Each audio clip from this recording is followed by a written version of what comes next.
আজকে আমাদের দেশে ইসলামের নামে কি কি লেখছেন জানেন? কিতাবের নাম সিরাতে মুস্তাকিম, মূল কিতাব ফারসি, এটা উর্দু ভাষা অনুবাদ করছে। ওখানে লিখছে ইসি জैसे और बुजुर्गों की खा जनाबी रिसालते मां भी हूं, अपनी हिम्मत को लगा देना, अपनी बॉय और गधे की सूरत में मुस्तगरक होने से बुरा है। নামাজে নবীদ্যান দ্বারা না আসা গরু গাদার আকৃতির ভিতর ডুবে থাকার চেয়ে আরো নিকৃষ্ট। কেমন লাগলো আপনাদের? আজকে ইসলামের নাম দিয়ে এ দেশের সর্বপ্রাণ মুসলমানদেরকে কোথায় নিয়ে যাওয়া হচ্ছে? নবীর খেয়াল দেন কে? আরে নবীর খেয়াল দেন না আসলে আমি সালাম কিভাবে দেব? আসসালামু আলাইকা আইয়ুহান নবী, হে নবী, হে নবী, আপনার উপর সালাম, আল্লাহর রহমত, আল্লাহর বরকত। যে নামাজের নবীকে সম্বোধন করে সালাম দিতে হবে, নবীর খেয়াল আসতে হবে কিনা? হাত উঠাই বলতে হবে, নবীর খেয়াল আসতে হবে কিনা? আল্লাহু আকবার। যারা নামাজে নবীর খেয়াল দেন কে গরু গাদার খেয়াল চেয়ে নিকৃষ্ট বলছে, ঈমান আছে? কোন মুসলমান নিজের নবীর খেয়াল দেন কে গরু গাদার খেয়ালের চেয়ে নিকৃষ্ট বলতে পারে? এগুলোই হলো অনৈক্যের মূল কারণ। আমি অনেকবার বলছি, এই মুহূর্তের মধ্যে বাংলাদেশে যতগুলো ইসলামী দল আছে, সমস্ত ইসলামী দলগুলো একটা মঞ্চে আসতে হবে। কিভাবে আসবে? অনৈক্যের কারণগুলো চিহ্নিত করুন, অনৈক্যের কারণগুলো চিহ্নিত করে কোরআন সুন্নাহ দিয়ে আসুন, নিরসন করি, সবাই একটা প্ল্যাটফর্মে এসে যান। ঠিক কিনা ভাইরা? ইয়া আবা সাঈদ ইবনে মুআল্লা, আমার নবী কয়েকবার ডাকলেন, কিন্তু আবু সাঈদ ইবনে মুআল্লা বলেন, আমি নামাজে থাকার কারণে আমি নবীর ডাকে উত্তর দিলাম না। আমার নবী আমার উত্তর না পেয়ে হুজরা শরীফে চলে গেল। আমি তাড়াহুড়া করে নামাজ শেষ করে নবীর হুজরায় গেলাম। যাওয়ার সাথে নবী আমাকে প্রশ্ন করলো, এ আবু সাঈদ ইবনে মুআল্লা, আমি নবী যখন তোমাকে ডাকলাম, মা মানাকা, সবাই নোট করেন, বুখারীর সাথে মিলাবেন, তিরমিজির সাথে মিলাবেন। নবী বলছেন, মা মানাকা আল্লাহ তুজিবানি ইসদাউতুকা। এ আবু সাঈদ ইবনে মুআল্লা, আমি নবী যখন তোমাকে ডাকলাম, আমার ডাকে উত্তর দিকে তোমাকে কে নিষেধ করলো? বলে, ইয়া রাসূলুল্লাহ কুনতু উসাল্লি, আমি নামাজে ছিলাম, আমার নামাজ। ও, নামাজে থাকার কারণে উত্তর দাও নাই? তো আল্লাহ নবী প্রশ্ন করলেন, আওয়ালাম তাজিদ ফিমা ইউহালাইয়া, আমি নবীর উপর আল্লাহ যে কোরআন নাযিল করেছেন সেই কোরআনের মধ্যে এই আয়াত পাও নাই? হে মুমিন বান্দা, আল্লাহ এবং রাসূল যখন ডাকবে তখন উত্তর দাও, তুমি এই আয়াতে পাও না? বলে, হ্যাঁ ইয়া রাসূলুল্লাহ পেয়েছি, কিন্তু নবী ডাক দিলে নামাজের অবস্থায় পর্যন্ত উত্তর দিতে হবে। নবী গো, আমি এটা বুঝি নাই, ওয়ালা আউদ ইনশাআল্লাহ, আমি আগামীতে এই আচরণ করব না। তিরমিজি শরীফ কিতাবুত তাফসীরে এই আয়াতের তাফসীর, আন আবি হুরায়রা রাদিয়াল্লাহু তাআলা قال خرج النبي صلى الله عليه وسلم الى উবাই ইবনে কাব। আমার নবী, আবু হুরায়রা বলেন, আমার নবী একদিন হুজরা শরীফ থেকে বের হয়ে ওই উবাই ইবনে কাব যেখানে নামাজ পড়তেছে ওখানে গেলেন। সে নামাজ পড়তেছে, ওখানে গিয়ে নবী বলছেন, ইয়া উবাই, দেখেন কি মজার বিষয়, ইয়া উবাই, হে উবাই। উবাই ইবনে কাব নবীর ডাক শুনে এভাবে ফিরলেন, ফিরে মুখে উত্তর দিলেন না। আমার নবী উত্তর না পেয়ে হুজরা শরীফে চলে গেলেন। উবাই ইবনে কাব বলেন, উবাই ইবনে কাব বলেন, আমি তাড়াতাড়ি নামাজ শেষ করে নবীর হুজরা শরীফে গেলাম, সালাম দিলাম। সালামের উত্তর দিয়ে আমার নবী জিজ্ঞাসা করলেন, এ উবাই ইবনে কাব, আমি রাসূল যখন তোমাকে ডাকলাম, আমার ডাকে উত্তর দিতে তোমাকে কে নিষেধ করলো? বলে, ইয়া রাসূলুল্লাহ আমি নামাজ পড়তেছিলাম। ও, তুমি এই জন্য আলাম ইয়াকুলিল্লাহু ইস্তাজিবু লিল্লাহি ওয়া লিরাসূলি ইযা দাআকুম, আল্লাহকে কোরআনে এই আয়াত বলেন নাই হে মুমিন বান্দা যখন আল্লাহ আল্লাহ রাসূল ডাক দেবে তখন উত্তর দাও। তুমিও পাও নাই? বলে হ্যাঁ ইয়া রাসূলুল্লাহ। এখন কয়টা আয়াত হলো? আর জোরে কয়টা? হাদিস কয়টা হলো? এই হাদিসের ব্যাখ্যায় ওই দেওবন্দ থেকে আহমদ আলী সারমপুরের হাসিয়া দেখেন, মেশকাতের হাসিয়া দেখেন। প্রশ্ন হলো নবী ডাক দিলে নামাজের অবস্থায় পর্যন্ত কি দিতে হবে? এখন প্রশ্ন আসবে হুজুর সারা তো দিলাম, আমার নামাজের অবস্থা কি হবে? তো এই আহমদ আলী সারমপুর লিখেছেন দাল্লাল হাদিস আলা আন্না ইজাবাতার রাসূল সাল্লাল্লাহু আলাইহি ওয়াসাল্লাম লা তুকতালুস সালাত কামা আন্না খিতাবাহু বিকাউলিকা আসসালামু আলাইকা আইয়ুহান নবী ওয়া রাহমাতুল্লাহি ওয়া বারাকাতুহু লা ইয়াকতাউহা। এই হাদিস প্রমাণ করে নামাজি বান্দা নামাজ পড়া অবস্থায় নবী ডাক দিলে, নবীর ডাকে উত্তর দিলে নামাজি বান্দার নামাজ বাতিল হবে না। যেমনি ভাবে প্রত্যেক নামাজি নামাজের মধ্যে নবীকে সম্বোধন করে সালাম দিচ্ছেন আসসালামু আলাইকা আইয়ুহান নবী ওয়া রাহমাতুল্লাহি ওয়া বারাকাতুহু লা ইয়াকতাউহা। নামাজে নবীকে সম্বোধন করে সালাম দিলে যেমনি ভাবে নামাজি বান্দার নামাজ নষ্ট হবে না, নবীর ডাকে উত্তর দিলে নামাজি বান্দার নামাজ কি হবে না? আর যদি নামাজ বান্দার নামাজ, এবার আপনারা বলুন নামাজের নবীর তাজিম আসছে কিনা? আর যে নবীর তাজিম আসছে কিনা?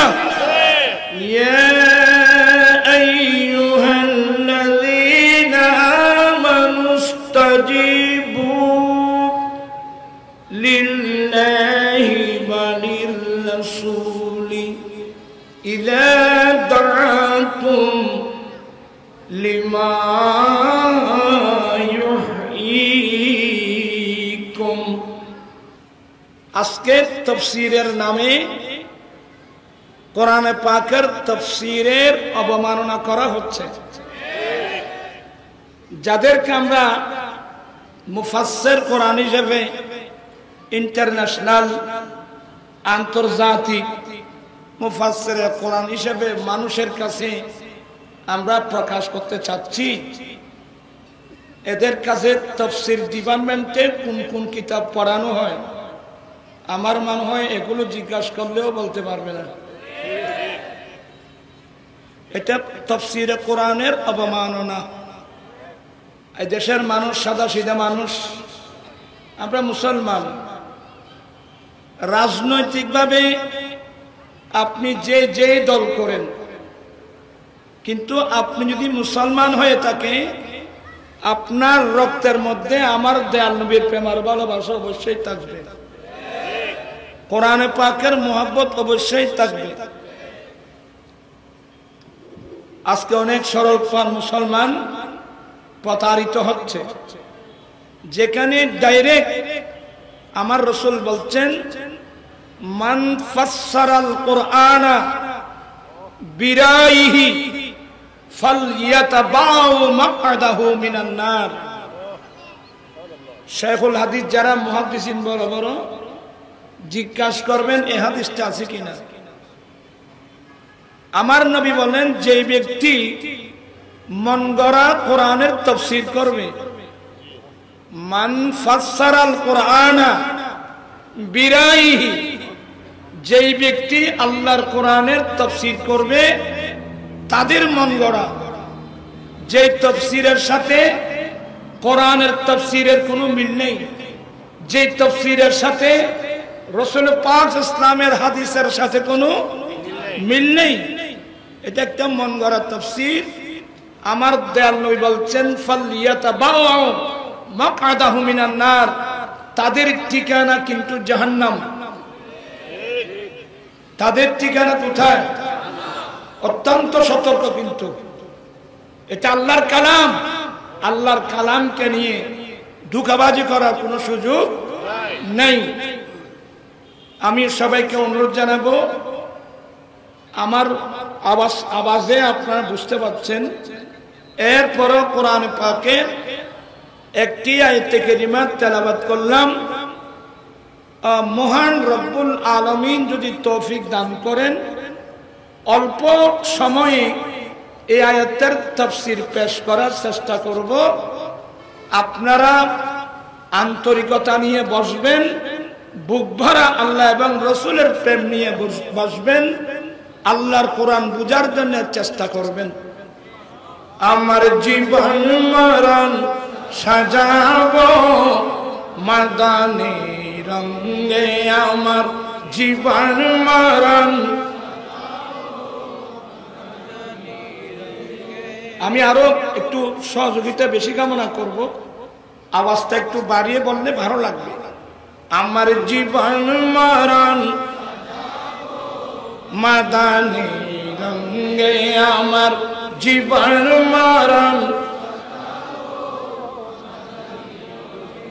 সেই রঙে রঙিন হলে আল্লাহ রসুল থাকবে আমার সঙ্গে। আমার জীবন মরণ মাদানী। আল্লাহ পাক সবাইকে কোরআন মাজিদ পড়ার বুঝার আল্লাহ সবাইকে সে তৌফিক দান করুক, আমিন বলুন। আমি প্রাথমিক পর্যায়ে কয়েকটা হাদিস বলবো। এই যে আপনারা আজকে তাফসীরুল মাহফিলের মধ্যে আসছেন, সবাই তালেবে ইলম হয়ে গেলেন। আমরা সবাই কি হয়ে গেলাম? তালেবে ইলম হয়ে গেলাম। তালেবে ইলম হতে পারলে তাদের মর্যাদা কত বড়। আমার মুখে মুখে কয়েকটা হাদিস শরীফ পড়বেন। ক্বালা, মনোযোগ আছে নাকি? ক্বালা রাসূলুল্লাহি সাল্লাল্লাহু আলাইহি ওয়াসাল্লাম, মান সালাকা তরিকান ইয়াতলুবু ফীহি ইলমা সালাকাল্লাহু তরিকাম মিন তুরুকিল জান্নাহ ওয়া ইন্নাল মালাইকাতা লা তাদাউ আজনিহাতাহা রাদান লিতালিবিল ইলমি। কষ্ট হলো? আল্লাহর নবী বলেন, যেই ব্যক্তি রাস্তা অতিক্রম করে যাবে কোন উদ্দেশ্যে? দ্বীনের জ্ঞান, ধর্মের জ্ঞান অর্জন করার উদ্দেশ্যে, কোরআন পাকের তাফসীর শোনার উদ্দেশ্যে, দ্বীনের জ্ঞান, ধর্মের জ্ঞান অর্জন করার উদ্দেশ্যে যেই ব্যক্তি রাস্তা অতিক্রম করে যাবে, রব্বুল আলামিন তাকে জান্নাতের যেই কোন একটা রাস্তা দিয়ে চালাবেন। সুবহানাল্লাহ। আজকে আপনারা কোন school? G, as a Chowdhury school মাঠে আসছেন। এটা ফটিয়ার রাস্তা দিয়ে আসেন নাই। আমার নবীর হাদিস মোতাবেক আপনারা জান্নাতের রাস্তা ধরে আসছেন। বিশ্বাস আছে? কার কার আছে হাত উঠাই দেখাতে হবে। আল্লাহু আকবার, ইয়া রাসূলুল্লাহ। আমরা আমার নবীর হাদিসকে বিশ্বাস করতে হবে।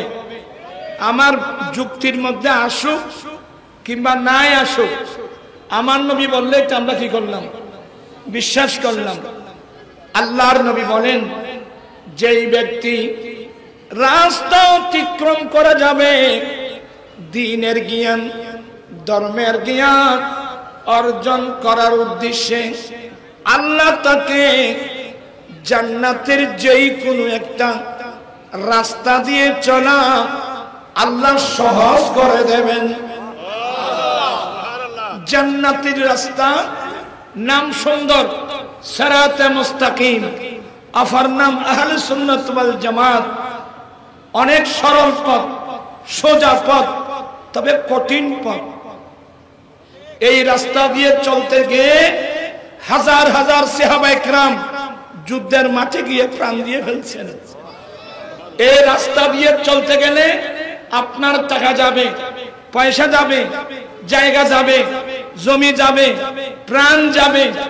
এই রাস্তা দিয়ে চলা সহজ, এই রাস্তা দিয়ে চলা কঠিন, কিন্তু আমার আল্লাহ দয়া করে যার জন্য সহজ করে দেয়, তার জন্য এই রাস্তা দিয়ে গিয়ে টাকা দেওয়া, জায়গা দেওয়া, জমিন দেওয়া, এমনকি দ্বীনের জন্য জান উৎসর্গ করা একেবারেই সহজ। চিৎকার দিয়ে বলুন না সুবহানাল্লাহ, আল্লাহু আকবার।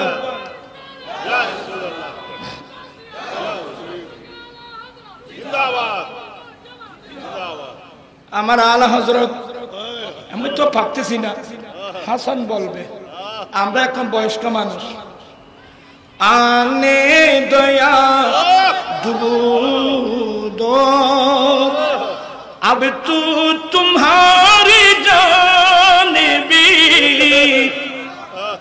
आने दया दूध अब तू तुम्हारी जानिबी कश्ती तुम्हें पे छोड़ी कश्ती तुम्हें लंगर उठा दिए हैं उनकी महक गंचे। बाबा আমরা মদিনার যাত্রী, কথা বলছেন দেখেন আমরা কোন যাত্রী? এই যে তাফসীরুল কোরআন, এই কোরআন তো আল্লাহ আমার নবীর উপর নাযিল করেছেন। সেই তাফসীরুল কোরআন মাহফিল মানে আমরা, আমাদের যাত্রা কোন দিকে? আর আমাদের যাত্রা কোন দিকে? আমাদের যাত্রা কিন্তু মদিনার দিকে। যাওয়া লাগবে, কথা বলছেন এখানে যাওয়া লাগবে। আপনি রাশিয়ায় যান, আমেরিকায় যান, সারা পৃথিবী ঘুরতে থাকেন, কিছুক্ষণ ইহুদিদের পিছনে, কিছুক্ষণ নসারাদের পিছনে, আপনি পাগলের মতো যেখানে ঘুরতেই থাকেন, মনে রাখবেন আসতে হবে দরবারে মুস্তাফা। কোথায় আসতে হবে? দরবারে মুস্তাফা, আমার নবীর দরবারে আসতে হবে। নবীর দরবার আসলে কি আপনার না খুশি না বেজার? তাহলে আরেকটা হাদিস পড়ুন। কালা, আপনারা আমাকে একটু হেল্প করবেন, আমার আওয়াজ করতে কষ্ট হচ্ছে। কালা রাসূলুল্লাহি সাল্লাল্লাহু আলাইহি ওয়াসাল্লাম ইন্নাল ঈমানা লা ইয়ারিজু ইলাল মদিনা কামা তারিজুল হাইয়াতু ইলা জোহরিহা। আমার দয়াল নবী বলেন, উম্মত ঈমান, ঈমান দৌড়ে দৌড়ে মদিনার দিকে চলে যাবে। প্রাণপ্রিয় ইসলামী ভাইয়েরা, ঈমানের গতি কিন্তু মদিনার দিকে। কথা বলছেন এখানে? ঈমানের গতি কোন দিকে? ঈমানের গতি কিন্তু মদিনার দিকে। এই হাদিসটা কিন্তু কিয়ামতের পূর্বের ঘটনা। আমার ভাইরা, যখন দাজ্জাল বের হবে, দাজ্জাল বের হয়ে সারা পৃথিবী সে বিচরণ করবে, অনেক মানুষকে সে বেঈমান করবে, আল্লাহ তাকে অনেক শক্তি দেবে। এই গোটা পৃথিবী ভ্রমণ করবে, লক্ষ লক্ষ মানুষকে ঈমান হারা করবে। ওই বিপদ, ওই মুসিবতের সময় আমরা যারা মুমিন, আমাদের আসল সম্পদ জায়গা নয়, আমাদের আসল সম্পদ জমিন নয়, আমাদের আসল সম্পদ বিল্ডিং নয়। ঈমানদার মুসলমানের মূল সম্পদ হলো ঈমান। ঈমানের উপর থাকতে হবে, ঈমান নিয়ে কবরস্থানে যেতে হবে। যদি ঈমানের উপর থাকতে পারি, ঈমান নিয়ে যেতে পারি, তাহলে আমাদের আখিরাতের মুক্তি কিন্তু নিশ্চিত। বিরক্ত হচ্ছেন বোধহয়?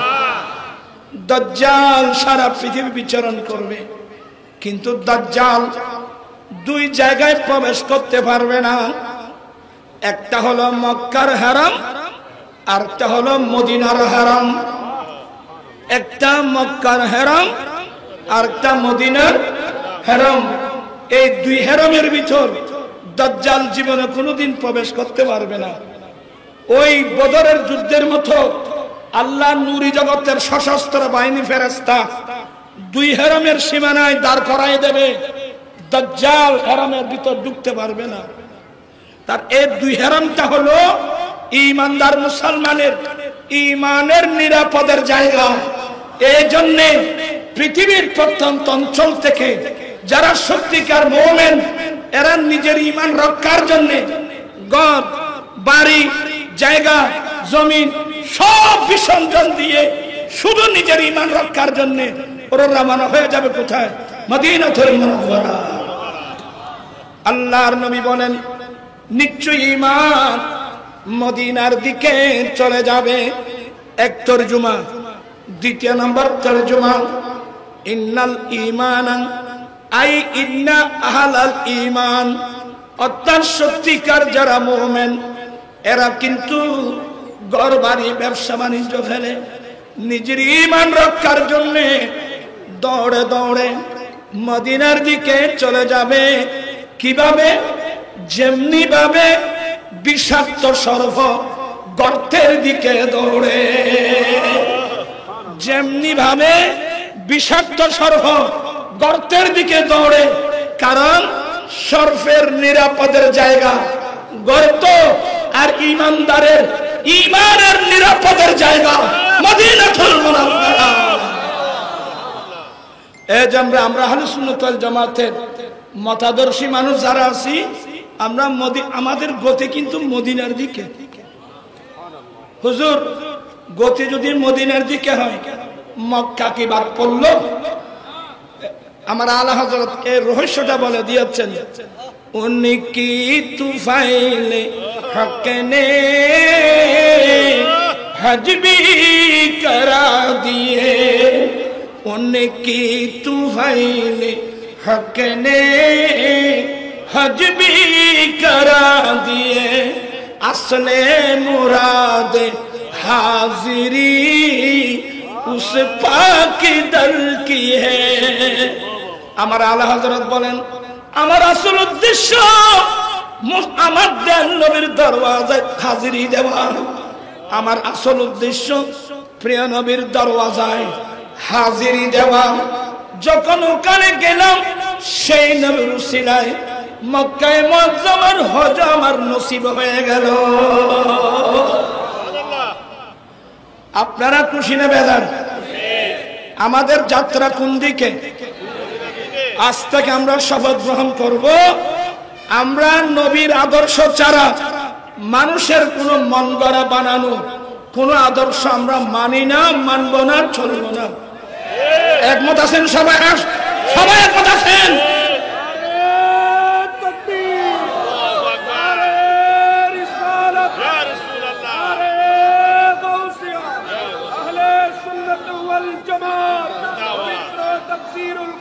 আমার নবী বলেন, তেরে কদমো মে জো হ্যায় গैर कम क्या देखे, तेरे कदमों में जो है गैर कम क्या देखे, कौन नजरों पे चढ़े देख की तलवार तेरा। या रसूल अल्लाह, या हबीब अल्लाह, যারা আপনার কলমা পড়েছে, যারা আপনার দরওয়াজায় থাকে ওরা অফরের মুখ কি দেখবে? কথা বলছেন কেন? যারা নবীর দরওয়াজায় থাকে ওরা অফরের মুখ, কেন আমার নবীর চেহারার সামনে অন্য মানুষের চেহারাতে চেহারাই না। হে নবী, আপনার দরওয়াজায় যারা থাকবে ওরা অফরের মূর্তি দেখবে, নূরানি ডানা বিছাই আপনাদেরকে সম্মান দিচ্ছেন, আমাদেরকে সম্মান দিচ্ছেন, এতে আমরা খুশি নেবে যান। গৌসে পাকের কাছে প্রশ্ন করা হলো, হুজুর আপনি যে আল্লাহর এত বড় বলি, এই মসলাটা জানলেন কিভাবে? শেখ মুহাক্কিক দেহলভী তার বিখ্যাত কিতাব আখবারুল আখিয়ারে নকল করছেন। আমার গৌসে পাক উত্তর দিয়েছিলেন, আমি আব্দুল কাদেরের বয়স যখন 10 বছর, আমি আল্লাহর কোরআন নবীর হাদিস বুকে নিয়ে বের হলাম ঘর থেকে, মাদ্রাসায় যাব। আমি আব্দুল কাদের কোরআন সুন্নাহ বুকে নিয়ে ঘর থেকে বের হওয়ার সাথে সাথে আমি দেখলাম আমার ডানে বামে অসংখ্য নূরি জগতের ফেরেশতা। ওই যে ফেরেশতার কথা বললাম না, আমার গৌসে পাক 10 বছর বয়সে কুফালের চোখে সে ফেরেশতাগুলো দেখছে। আমার গৌসে পাক বলেন, ফেরেশতারা আমার সঙ্গে সঙ্গে আমাকে সঙ্গে নিয়ে মাদ্রাসায় যাচ্ছে। আমি যখন মাদ্রাসায় পৌঁছে গেলাম, আমার ক্লাসমেট যারা ছিল ওরা তো ক্লাসে বসা ছিল। একজন ফেরেশতা ডাক দিয়ে বলে, এই মাদ্রাসার ছাত্র, আরে তোমরা এখনো বসে থাকবা? আল্লাহর ওলি আসছে, বসার জায়গা করে দাও। আমরা সেই তাফসীরের কোরআন মাহফিলের মধ্যে এসেছি। এই তাফসীর শুনতে পারলে, তালেবে ইলম হতে পারলে আমাদের মর্যাদা বাড়বে না কমবে?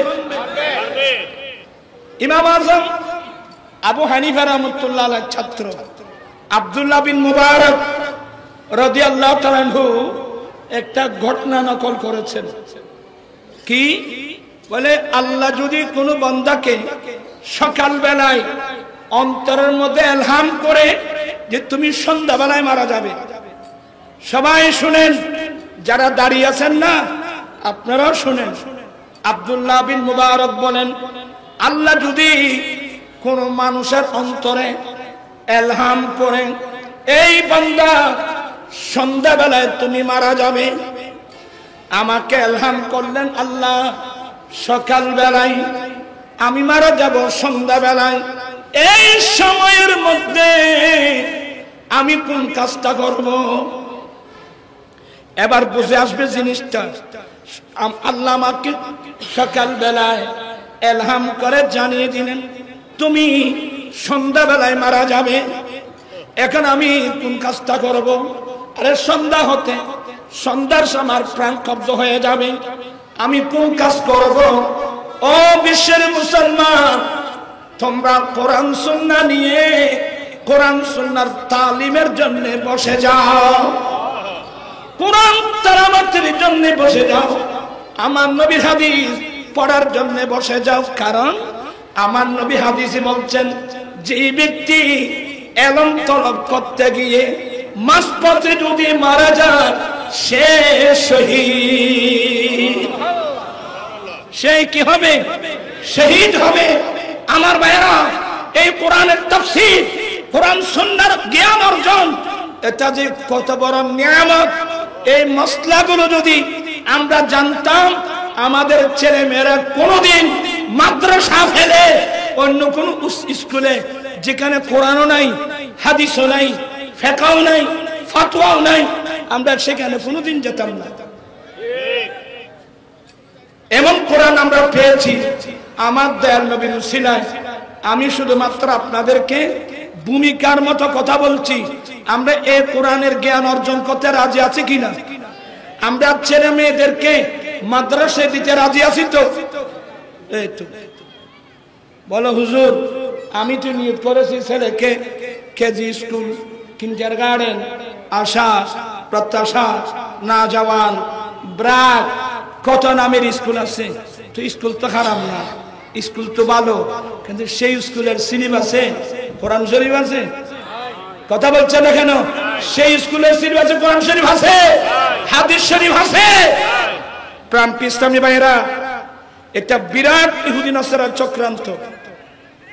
এই দেশে ব্রিটিশ এসে আমাদেরকে শাসনের নামে শোষণ করেছে, এমন রূপ আমাদের ভিতর ঢুকাই দিয়েছে। এরা আমাদের দেশ থেকে চলে গেলেও এখন কাজ করতেছে তাদের বিধিবিধানগুলো। এরা মুসলমানের জাতীয় শিক্ষা ছিল কোরআন সুন্নাহ।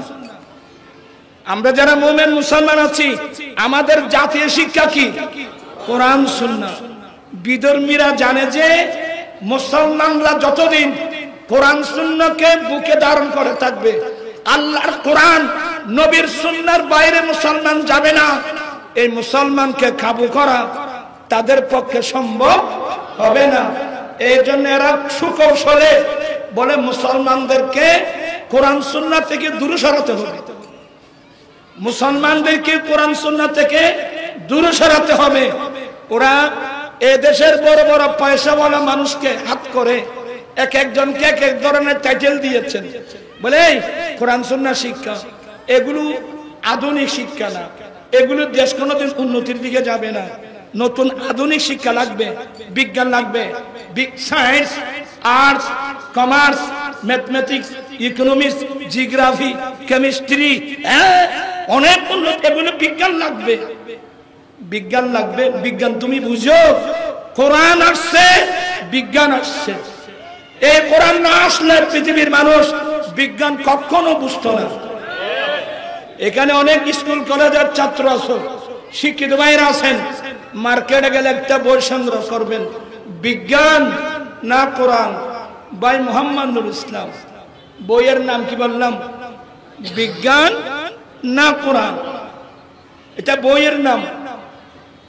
এই সে আপনার মতো বাংলা ইংরেজি শিক্ষিত মানুষ, সে বাংলা ইংরেজির পাশাপাশি আল্লাহর কোরআন নিয়ে যখন সে স্টাডি করলো, সে দেখতে পেল কোরআন শরীফের ফার্স্ট টু লাস্ট আগা গোড়া বিজ্ঞান। তো মন্তব্য লিখতেছেন বিজ্ঞান না কোরআন। আজকে আমার হাতে সময় নেই, আমি কোরআন শরীফের আয়াত পড়ে পড়ে কোন আয়াতে কোন সমাজ বিজ্ঞান, কোন রাষ্ট্রবিজ্ঞান, এগুলো আমি আপনাদেরকে প্র্যাকটিক্যাল দেখাইয়ে দিতাম। যতদিন এই কোরআন সুন্নাহ মুসলমানের বুকে ছিল, বিশ্বের মধ্যে মুসলমানের নেতৃত্ব ছিল।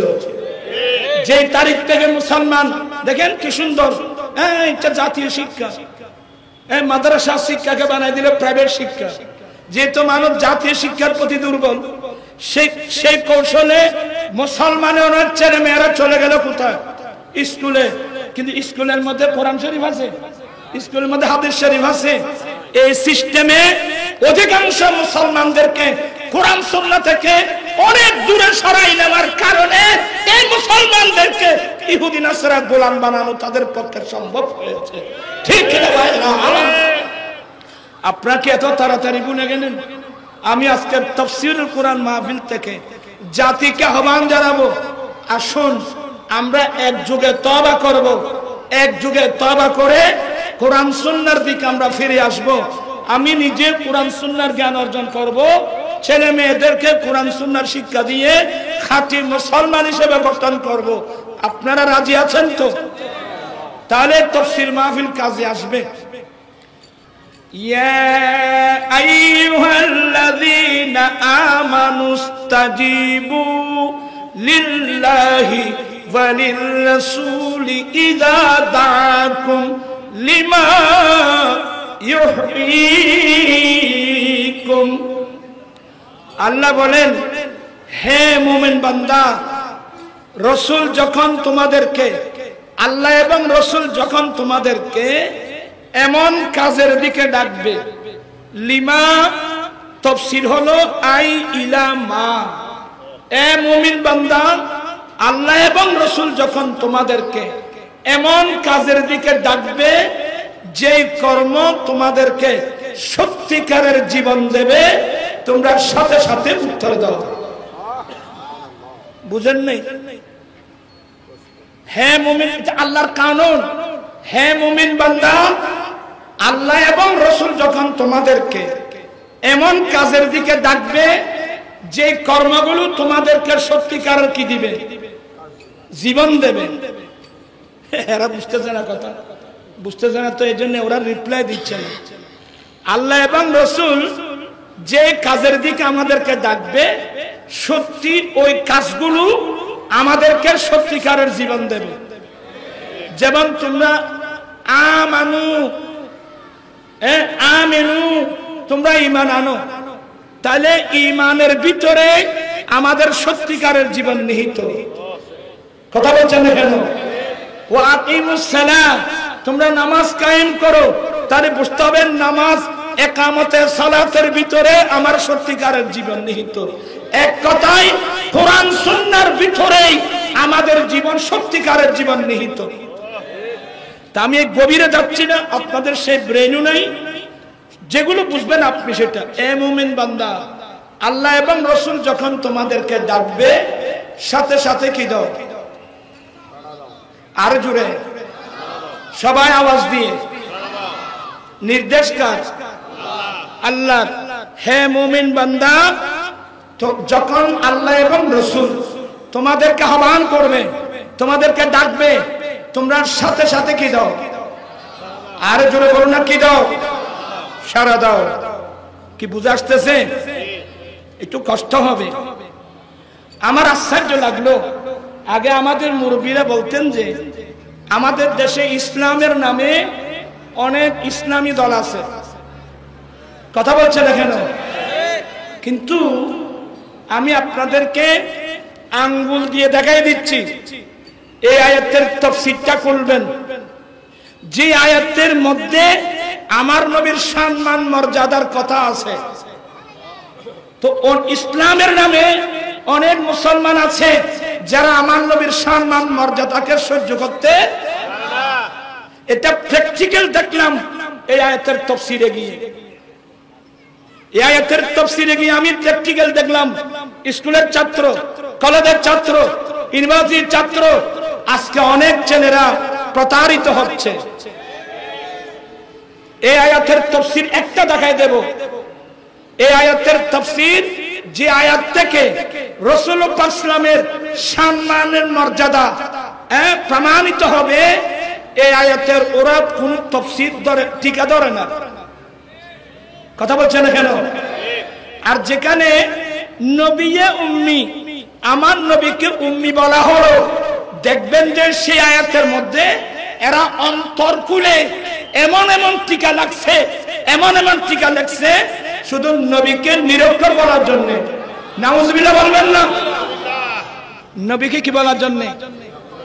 আমি আপনাদেরকে আঙ্গুল দিয়ে দেখাই দিচ্ছি, যে আয়াত থেকে রাসূল পাক সাল্লামের সম্মান মর্যাদা পাওয়া যায়, ওরা ওই আয়াতের তাফসীর করে না, ওরা ওই আয়াতের টিকা ধরে না। যেমন এই আয়াতের টিকা ওরা ধরে নাই। তবে আমি ওরা না ধরলেও আপনি কি বুখারী শরীফ বাদ দিতে পারবেন? আপনি কি মুসলিম শরীফ বাদ দিতে পারবেন? আপনি কি তিরমিজি শরীফ বাদ দিতে পারবেন?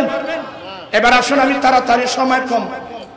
আল্লাহ বলেন, হে মুমিন বান্দা, আল্লাহ এবং রাসূল যখন তোমাদেরকে ডাকবে, তোমরা সাথে সাথে কি দাও? আপনারা আমার দিকে নাই কিন্তু, ওই মেহমানের যে বেগুনি কেবিরে গিয়ে আমি তো বললাম মাত্র আর 10 মিনিট। আল্লাহ বলেন, হে মুমিন বান্দা, আল্লাহ এবং রাসূল যখন তোমাদেরকে ডাকবে, তোমরা সাথে সাথে কি দাও? সবাই আমার দিকে আছেন? মিথ্যা বলবেন না। আমি দেখতেছি কে আমার দিকে আছেন, কেউ ওইদিকে দেখছে, আমি সব দেখতেছি। আমি কিন্তু একটা আটলান্টিক মহাসাগরকে একটা ইয়ের মধ্যে আনার চেষ্টা করব। আল্লাহর কানুন হলো, আল্লাহ এবং রাসূল তোমাকে আমাকে যখন ডাকবে, তখন কি করতে হবে? এটা বুঝে আসছে তো? সমস্যা অনেক, বেয়াদবি মাফ করবেন। আমি দুটো সমস্যার কথা তুলে ধরছি। রাসূল ধরে নেন, রাসূল আমাকে ডাক দিলেন, আমি বারবার বেয়াদবি মাফ চেয়ে নিচ্ছি। তখন আমি ধরেন আমি আমার ওয়াইফের সাথে সহবাস করছি, তখন আমি কি করব? কোরআন বোঝা এত সহজ মনে করিয়েন না। কারণ স্ত্রী সহবাস এটা এমন একটা বিষয়, আমি বিয়াদমি চাচ্ছি, তোমরা ছেলেরা রং বুঝবা না। স্ত্রী সহবাস এটা এমন একটা বিষয়, মানুষের গর্দনের উপর তরবারি চালালো দুনিয়ার কোনো কি থাকে না, খবর থাকে না, এমন একটা বিষয়। হ্যাঁ, নবী আমাকে ডাক দিলেন, এখন আমি কি করব? আল্লাহ তো কানুন করেছেন, যখন আল্লাহ আল্লাহ রসুল ডাকবে তখন কি দেব। এখন আমি কি করব? তা আমি কি করব আমার থেকে বলবো না। আমাদের হানিফি মাযহাবের বিখ্যাত একটা কিতাব শরহে সুনানে মাআনিল আসার, এই কিতাবের মধ্যে গোসল কখন ওয়াজিব হয় এই চ্যাপ্টারের একটা হাদিস। সবাই মনোযোগ সহকারে শুনছেন? মনোযোগ আছে? গোসল কখন ওয়াজিব হয় এগুলো তো আমরা শিখি না। যে আলাম আমাদের জন্য ফরজ এগুলো তো আমরা শিখি না। আল্লামা আবু জাফর তাহাবী শরহে সুনানে মাআনিল আসারে গোসল কখন ওয়াজিব হয় এই চ্যাপ্টারে হাদিস আনছেন, যেটা সংক্ষেপে বলবো। আমার নবীর একজন সাহাবা স্ত্রীর সহবাস করছেন, আমার নবী ডাক দিলেন, ইয়া ফুলান। নবী ডাক দিলেন, এই লোকটা যে স্ত্রীর সহবাস করছেন আমার নবী জানে না? কথা বলছেন না কেন? আল্লাহ নবীদেরকে গায়বে ইলম দান করেছেন। আল্লাহ আমাদের নবীকে কি দান করেছেন?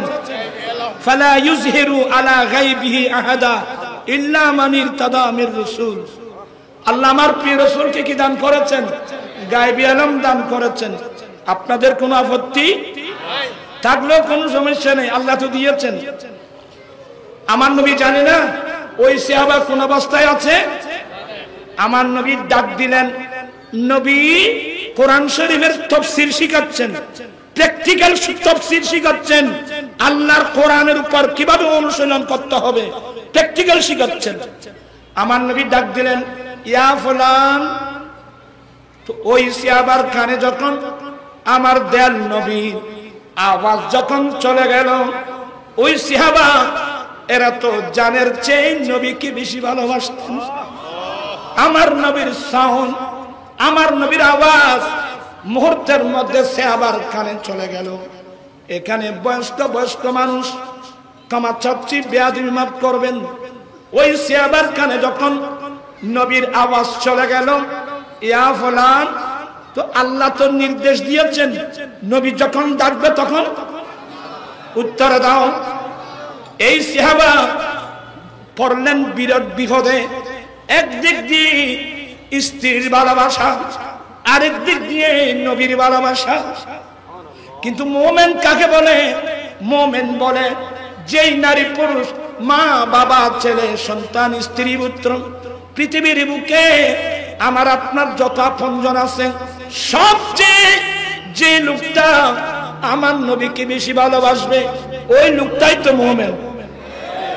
দেখেন মনোযোগ, ওই সাহাবার কানে যখন আমার নবীর আওয়াজ গেল, ইয়া ফুলান, আমি আবার বারবার ক্ষমা চেয়ে নিচ্ছি।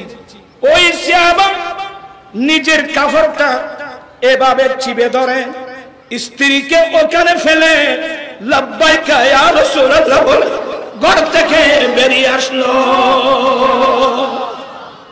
শুনেন তাফসীর, কোরআন পাকের তাফসীর শুনেন। ওই সাহাবা লাব্বাইকা ইয়া রাসূলুল্লাহ বলে কাফরটা এভাবে চিপে ধরে লাব্বাইকা ইয়া রাসূলুল্লাহ বলে বেরিয়ে আসলো। চোখের দৃষ্টি নিচের দিকে।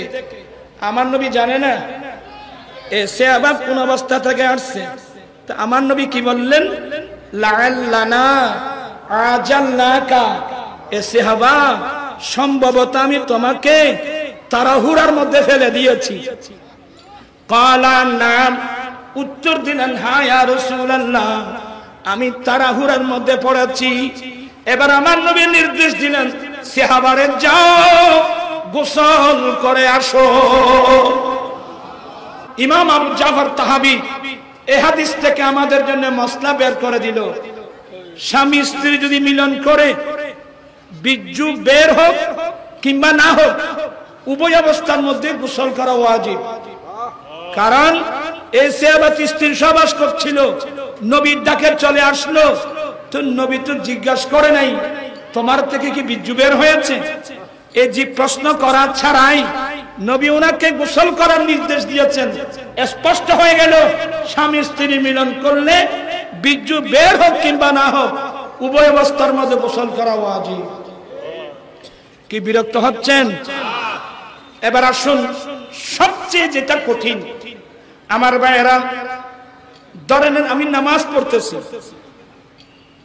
নামাজ পড়তেছি, আল্লাহর কানুন হলো আল্লাহর রসুল যখন ডাক দেবে, আল্লাহ এবং রসুল যখন ডাক দেবে তখন কি দাও?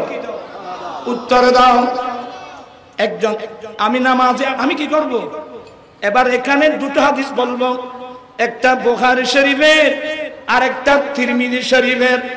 এই আয়াতের তাফসীরে আমার আশ্চর্য লাগলো, এই আয়াতের তাফসীরের উপর এতগুলো সহিহ হাদিস থাকতে ওই ইসলামী দলের নাম দিয়ে একটা টিকা পর্যন্ত কিভাবে ধরলো না? স্পষ্ট হয়ে গেল এরা রসুলের সম্মান মর্যাদা বরদাস্ত করতে পারে না। কিন্তু যেখানে নবীর উম্মা বলা হচ্ছে, একেবারে তো এর বাবা একেও প্রাণ খুলে ওখানে অনেক টিকা লেখছে। এই আয়াতের মধ্যে আমি ডাইরেক্ট বলছি, যারা জামাত ইসলাম করেন, আপনাদের বড় লিডার আবুল আলা মওদুদী তাফসীরুল কোরআনে এই আয়াতের একটা টিকা ধরল না কেন? এটা আমার প্রশ্ন। দ্বিতীয় নম্বর, কওমি লাইনের যারা আছেন, আপনাদের আশরাফ আলী থানভী, আপনাদের পাকিস্তানের মুফতি শফি, ওনার মারিফুল কোরআন, বায়ানুল কোরআন সহ যেগুলো তাফসীর আছে, তরজমা আছে, এই আয়াতের টিকা ধরল না কেন? তাহলে বোঝা গেল আপনারা নবীর সম্মান মর্যাদা বরদাস্ত করতে পারেন না। আমি এগুলার নাম ধরে বলে দিলাম সতর্কতার জন্য। অনেক স্কুল, কলেজ, ইউনিভার্সিটির বাইরে আছে, ইসলামকে ভালোবাসে, কিন্তু তাদের লিডাররা কোথায় কোথায় কি করছে এগুলো তো এরা দেখেও নাই, পড়েও নাই। এই জন্য আমি আল্লাহর ওয়াস্তে বলে দিচ্ছি, আল্লাহর ওয়াস্তে হেদায়েতের উদ্দেশ্যে বলে দিচ্ছি। আমার নবী আন আবি সাঈদ ইবনুল মুআল্লা রাদিয়াল্লাহু তাআলা قال كنت اصلي في المسجد فدعاني رسول الله صلى الله عليه وسلم فلم اجبه। আপনাদেরকে পড়াচ্ছি না, দেরি হয়ে যাবে। হযরতে আবু সাঈদ ইবনুল মুআল্লা নবীর একজন প্রিয় সাহাবা, উনি বলেন আমি মসজিদে নামাজ পড়ছিলাম। আমি মসজিদে, কোন মসজিদ হাদিসের মধ্যে নাম উল্লেখ নাই। এই হাদিসের ব্যাখ্যা আল্লামা বদরুদ্দিন আইনি শরীফে এবং ফাতুল বারিতে এই হাদিসের ব্যাখ্যা লিখছেন মসজিদে নববী, অর্থাৎ আবু সাঈদ ইবনুল মুআল্লা রাদিয়াল্লাহু তাআলা আনহু মসজিদে নববী শরীফে নামাজ পড়তেছিলেন। আমার নবী ডাক দিলেন, ইয়া আবা সাঈদ ইবনুল মুআল্লা। সবাই শিক্ষিত লোক, আমি দেখতেছি একজন লোক নামাজ পড়তেছে, আমি ডাকবো? আমার নবী ডাকলেন কেন? নবী তালিম দিচ্ছেন, নবী ডাকলে নামাজের ভিতর থেকেও উত্তর দিতে হবে। এটা হলো আজমতে মুস্তাফা, এটা শানে মুস্তাফা। আমার নবী প্র্যাকটিক্যাল তাফসীর শিখাচ্ছেন। আমার ভাইরা, ইয়া আবা সাঈদ ইবনুল মুআল্লা, আমার নবী কয়েকবার ডাকলেন, কিন্তু আবু সাঈদ ইবনুল মুআল্লা বলেন আমি নামাজে থাকার কারণে আমি নবীর ডাকে উত্তর দিলাম না। আমার নবী আমার উত্তর না পেয়ে হুজরা শরীফে চলে গেল। আমি তাড়াহুড়া করে নামাজ শেষ করে নবীর হুজরায় গেলাম। যাওয়ার সাথে নবী আমাকে প্রশ্ন করলো, এ আবু সাঈদ ইবনুল মুআল্লা, আমি নবী যখন তোমাকে ডাকলাম, মা মানাকা, সবাই নোট করেন, বুখারীর সাথে মিলাবেন, তিরমিজির সাথে মিলাবেন। নবী বলছেন মা মানাকা আল্লাহ তুজিবানি ইসদাউতুকা। এ আবু সাঈদ ইবনুল মুআল্লা, আমি নবী যখন তোমাকে ডাকলাম, আমার ডাকে উত্তর দিতে তোমাকে কে নিষেধ করলো? বলে ইয়া রাসূলুল্লাহ কুনতু উসাল্লি, আমি নামাজে ছিলাম, আমার নামাজ, ও নামাজে তাকার কারণ উত্তর দাও নাই।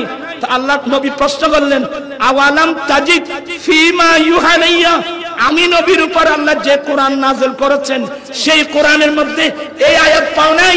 হে মুমিন বান্দা, আল্লাহ এবং রাসূল যখন ডাকবে তখন উত্তর দাও, তুমি এই আয়াতে পাও না? বলে হ্যাঁ ইয়া রাসূলুল্লাহ পেয়েছি, কিন্তু নবী ডাক দিলে নামাজের অবস্থায় পর্যন্ত উত্তর দিতে হবে। নবী গো আমি এটা বুঝি নাই, ওয়ালা আউদ ইনশাআল্লাহ, আমি আগামীতে এই আচরণ করব না। আয়াতের তাফসীর বুঝতেছেন? এবার বুঝাবো। তিরমিজি শরীফ কিতাবুত তাফসীরে এই আয়াতের তাফসীর আন আবি হুরায়রা রাদিয়াল্লাহু তাআলা قال খারাজান নবী সাল্লাল্লাহু আলাইহি ওয়াসাল্লাম ইলা উবাই ইবনে কাব। আমার নবী আবু হুরায়রা বলেন, আমার নবী একদিন হুজরা শরীফ থেকে বের হয়ে ওই উবাই ইবনে কাব যেখানে নামাজ পড়তেছে ওখানে গেলেন। সে নামাজ পড়তেছে, ওখানে গিয়ে নবী বলছেন, ইয়া উবাই, দেখেন কি মজার বিষয়, ইয়া উবাই, হে উবাই। উবাই ইবনে কাব নবীর ডাক শুনে এভাবে ফিরলেন, ফিরে মুখে উত্তর দিলেন না। আমার নবী উত্তর না পেয়ে হুজরা শরীফে চলে গেলেন। উবাই ইবনে কাব বলেন, উবাই ইবনে কাব বলেন, আমি তাড়াতাড়ি নামাজ শেষ করে নবীর হুজরা শরীফে গেলাম, সালাম দিলাম।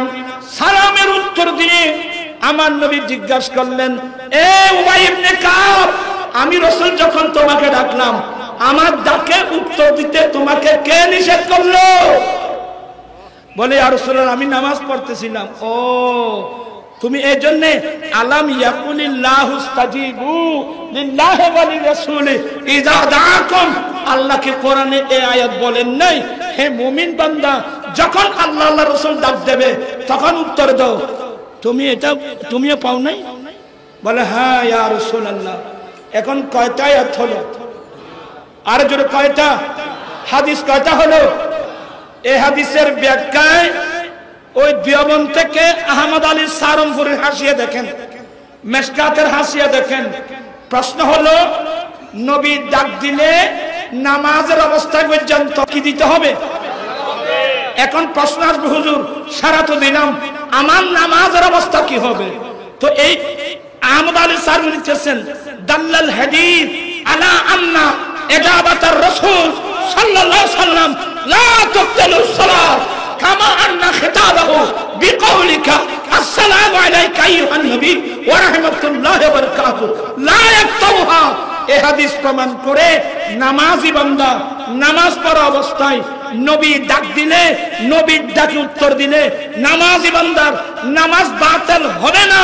যেমনি ভাবে প্রত্যেক নামাজি নামাজের মধ্যে নবীকে সম্বোধন করে সালাম দিচ্ছেন, আসসালামু আলাইকা আইয়ুহান নবী ওয়া রাহমাতুল্লাহি ওয়া বারাকাতুহু লা ইয়াকতাউহা। নামাজি নামাজে নবীকে সম্বোধন করে সালাম দিলে যেমনি ভাবে নামাজি বান্দার নামাজ নষ্ট হবে না, নবীর ডাকে উত্তর দিলে নামাজি বান্দার নামাজ কি হবে না? আর যদি নামাজ বান্দার নামাজ, এবার আপনারা বলুন, নামাজের নবীর তাজিম আসছে কিনা? আর যে নবীর তাজিম আসছে কিনা? আজকে আমাদের দেশে ইসলামের নামে কি কি লেখছেন জানেন? কিতাবের নাম সারাতে মুস্তাকিম, মূল কিতাব ফারসি, এটা উর্দু ভাষা অনুবাদ করছে। ওখানে লিখছে, ইসি জैसे और बुजुर्गों की खा जनाबी रिसालत मां भी हूं, अपनी हिम्मत को लगा देना, अपनी बैल और गधे की सूरत में मुस्तगरक होने से बुरा है। নামাজে নবীদ্যান দ্বারা আসা গরু গাদার আকৃতির ভিতর ডুবে থাকার চেয়ে আরো নিকৃষ্ট। কেমন লাগলো আপনাদের? আজকে ইসলামের নাম দিয়ে এ দেশের সর্বপ্রাণ মুসলমানদেরকে কোথায় নিয়ে যাওয়া হচ্ছে? নবীর খেয়াল দেন কে? আরে নবীর খেয়াল দেন না আসলে আমি সালাম কিভাবে দেব? আসসালামু আলাইকা আইয়ুহান নবী, হে নবী, হে নবী, আপনার উপর সালাম, আল্লাহর রহমত, আল্লাহর বরকত। যে নামাজের নবীকে সম্বোধন করে সালাম দিতে হবে, নবীর খেয়াল আসতে হবে কিনা? হাত উঠাই বলতে হবে, নবীর খেয়াল আসতে হবে কিনা? আল্লাহু আকবার। যারা নামাজে নবীর খেয়াল দেন কে গরু গাদার খেয়াল চেয়ে নিকৃষ্ট বলছে, ঈমান আছে? কোন মুসলমান নিজের নবীর খেয়াল দেন কে গরু গাদার খেয়ালের চেয়ে নিকৃষ্ট বলতে পারে? এগুলোই হলো অনৈক্যের মূল কারণ। আমি অনেকবার বলছি, এই মুহূর্তের মধ্যে বাংলাদেশে যতগুলো ইসলামী দল আছে, সমস্ত ইসলামী দলগুলো একটা মঞ্চে আসতে হবে। কিভাবে আসবে? অনৈক্যের কারণগুলো চিহ্নিত করুন, অনৈক্যের কারণগুলো চিহ্নিত করে কোরআন সুন্নাহ দিয়ে আসুন, নিরসন করি, সবাই একটা প্ল্যাটফর্মে এসে যান। ঠিক কিনা ভাইরা? আমার ঐক্য চাই, এক হয়ে যাও, এক হয়ে যাও। মুখে বললে হবে না, অনেকের কারণগুলো চিহ্নিত করতে হবে। এটা কোরআন সুন্নাহ দিয়ে নিরসন করলেই তো সবাই একটা প্ল্যাটফর্মে এসে যাবে। আমি এখনো আশাবাদী। আল্লাহ বলছেন যে লা তাকনাতু মির রাহমাতিল্লাহ, বান্দা তোমরা আল্লাহর রহমত থেকে নিরাশ হয়ো না। আমরা এখনো আশাবাদী। আলহামদুলিল্লাহ, আমরা আহলুস সুন্নাত ওয়াল জামাতের মধ্যে আমরা অনেক দিন অনেকের মধ্যে ছিলাম। ঠিক কিনা ভাইরা আমার? আমরা অনেক দিন অনেকের মধ্যে ছিলাম। এই গুনাহগার আপ্রাণ চেষ্টা চালিয়ে আমার ভাই ছড়া সহ আজকে আলহামদুলিল্লাহ সমস্ত সুন্নি জনতা রাশারাশি সংকীর্ণতা পরিহার করে আমরা সবাই এখন একটা মঞ্চে এসেছি। ঠিক কিনা ভাইরা? আপনারা খুশি না বেজার? এখন আমাদের মধ্যে কোন সংকীর্ণতা? তাই এটা যখন হয়ে গেছে, অন্য ইসলামী দলকে বলবো, এখানে তো কোনো আমাদের আধিগত কোনো দ্বন্দ্ব ছিল না, কিন্তু আপনাদের সাথে আমাদের আকীদাগত দ্বন্দ্ব, কোরআন সুন্নাহর ব্যাখ্যা নিয়ে অপব্যাখ্যা নিয়ে দ্বন্দ্ব। এরপরে বলছি, অনেকের কারণগুলো চিহ্নিত করুন, কোরআন সুন্নাহ দিয়ে নিরসন করুন, একটা প্ল্যাটফর্মে আসার চেষ্টা করুন। এই আহ্বান জানিয়ে আজকের তাফসীরুল কোরআন মাহফিলের কামিয়াবি কামনা করে আমি আসলে বেশিক্ষণ এতক্ষণ কথা বলবো আমার ধারণার বাইরে ছিল। আমার ভাই হাসান তো অনেকক্ষণ এখানে দাঁড়িয়ে আছে, আমি কখন শেষ করতেছি। আমি আমার বক্তব্য শেষ করে যারা আজকের মাহফিল আয়োজন করেছেন, কি আজকের মাহফিল কেমন হলো? আজকের তাফসীর কেমন হলো? এগুলো হলো কোরআন শরীফের তাফসীর। আপনারা পার্থক্য করবেন ইনশাআল্লাহ। আমাদের ছেলেরা যারা ইয়ং, আমরা তো এখন বৃদ্ধ হয়ে গেছি, এখানে আমাদের ছেলেরা করবে। আমার ভাই সবাই বসে আছেন, আমার ভাই হাসান রেজা কখন টান দিচ্ছে। আপনারা আমার জন্য আসেন নাই, ওনার জন্য আসছেন। আল্লাহ প্রত্যেকের, আমার ভাই হাসান আজহারি সহ সবার হায়াতের মধ্যে আল্লাহ বরকত দান করুক, এলমে বরকত দান করুক। সবার সুস্বাস্থ্য কামনা করছি। আমার রসবিয়া নুরিয়া কমিটির সাবেক সাধারণ সম্পাদক মোহাম্মদ মিয়া জুনায়েদ, তার আম্মা 2 দিন আগে মারা গেল। ইন্না লিল্লাহি ওয়া ইন্না ইলাইহি রাজিউন। দোয়া করবেন আল্লাহ মেয়েটাকে জান্নাত জান্নাত নসিব করে। আমার আম্মি জানো অসুস্থ, কয়েকদিন আগে আমাদের নিজামী সাহেবের বোন, আমার ফুফি মুহসানা খাতুন, সে কবরস্থানে চলে গেল। এভাবে অনেক নারী পুরুষ কবরস্থানে চলে গেছে। সাথে সাথে ফিলিস্তিন, লুবনান, সিরিয়ার মুসলমানের জন্য দোয়া করবেন। বর্তমান আরেকটা চক্রান্ত শুরু হয়ে গেল, আবার ফিলিস্তিনের জমিনে যুদ্ধের ফায়তারা চলছে। ঠিক কিনা ভাইয়েরা? আবার আল্লাহ জালেমদের জুলুম থেকে আল্লাহ বিশ্বের মুসলমানকে আল্লাহ কামিয়াবি দান করুক। এই আহ্বান জানিয়ে সবার সুস্বাস্থ্য, উন্নতি, মঙ্গল কামনা। অনেক প্রবাসী ভাইরাও দেখতেছে, সবার উন্নতি কামনা করে বক্তব্য শেষ করলাম। আসসালামু আলাইকুম ওয়া রাহমাতুল্লাহি ওয়া বারাকাতুহু।